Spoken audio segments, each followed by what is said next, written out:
Halo, bismillahirrahmanirrahim. Assalamualaikum. Assalamualaikum. Nah, ini Umi mau kasih bukti lagi satu lagi bahwa tanah terjanji itu, tanah Yerusalem itu adalah milik orang Bani Israel atau Yahudi, bangsa pilihannya ya. Dan janganlah kamu melanggar peraturan hari Sabtu katanya. Hari Sabat bukan hari Sabtu malah disebut oleh di Quran. Janganlah kamu melanggar peraturan hari Sabat. Tahu-tahu dikirim rudal oleh Hamas. Ya Allah, ini orang Islam ngerti nggak ayat Quran sih? Semua dunia berteriak. Jokowi mengutuk. Retno Marsudi nih ikut pula. Tapi kita harus maklum, karena mereka tuh mempunyai majelis ulama.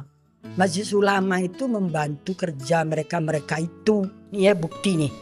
Kalau tanah terjanji itu tanah Yerusalem itu sesuai dengan Quran ayat 104 itu dan didukung oleh 75 ayat lainnya itu milik bangsa pilihan. Milik bangsa yang ditinggikan derajatnya dari bangsa-bangsa yang lain. Kata Quran, saudara-saudara terutama orang Islam dan juga umat agama lain, agama Kristen yang juga banyak juga membenci Yahudi. Percayalah, di dalam hukum itu keliru membebaskan orang bersalah itu lebih baik daripada keliru menghukum orang bersalah. Menurut Umi,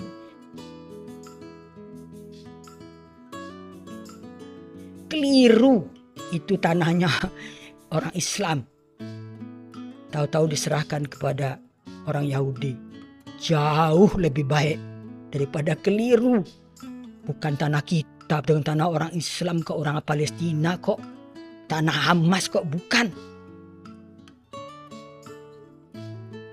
Itu diambil dari tangan orang yang punya hak. Surat An-Nisa juga ayat 154. Dan kalau mau tahu artinya nih, sertifikat dari Allah nih tentang tanah terjanji, tanah Yerusalem dan keseluruhannya itu adalah milik orang-orang Bani Israel atau orang-orang Yahudi.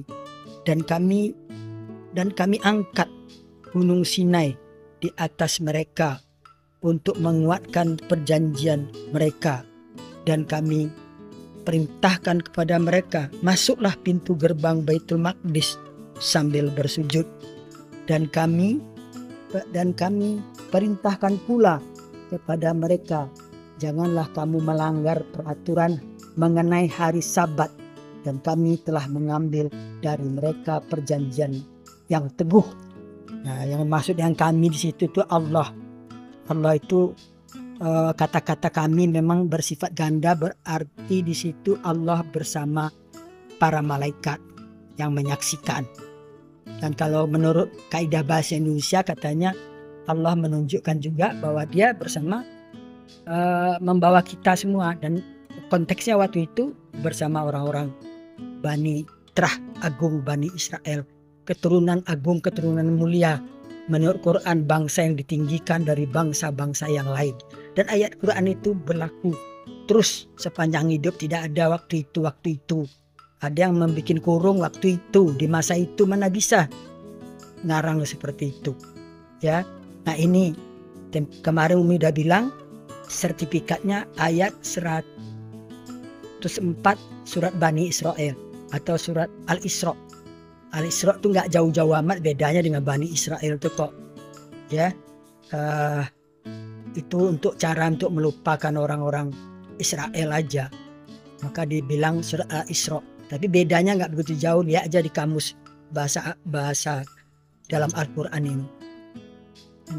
Nah itu sertifikat. Tambah ini nih, hari Sabat jadi dihormatin, nggak boleh, apalagi menyerang, membunuh ya, merangsek masuk rumah penduduk.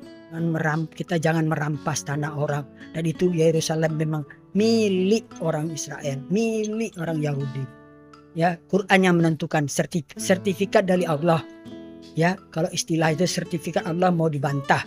Sertifikat hak milik rumah Umi aja kalau dibantah orang Umi bisa ngamuk kok, nggak terima gitu. Karena sertifikat cuma tanda tangan ini oleh ketua BPN aja tuh ya. Karena itu mudah-mudahan himbauan Umi kepada seluruh orang-orang Islam, apalagi yang emosional, yang main ngomong tanpa dasar hukum. Allah pasti murka. Nanti Umi cerita lagi di mana Allah murka, diusir orang-orang yang ngomong, bicara tidak pakai dasar hukum, tidak pakai ilmu, tidak pakai pikiran. Nah, itu ada di ayat Qur'annya, nanti kita sambung lagi. Selamat siang, bahagia selalu, damai dunia, damai kita semua. Barakallah. Assalamualaikum warahmatullahi wabarakatuh. Salam. Salam damai dari Fakta Israel.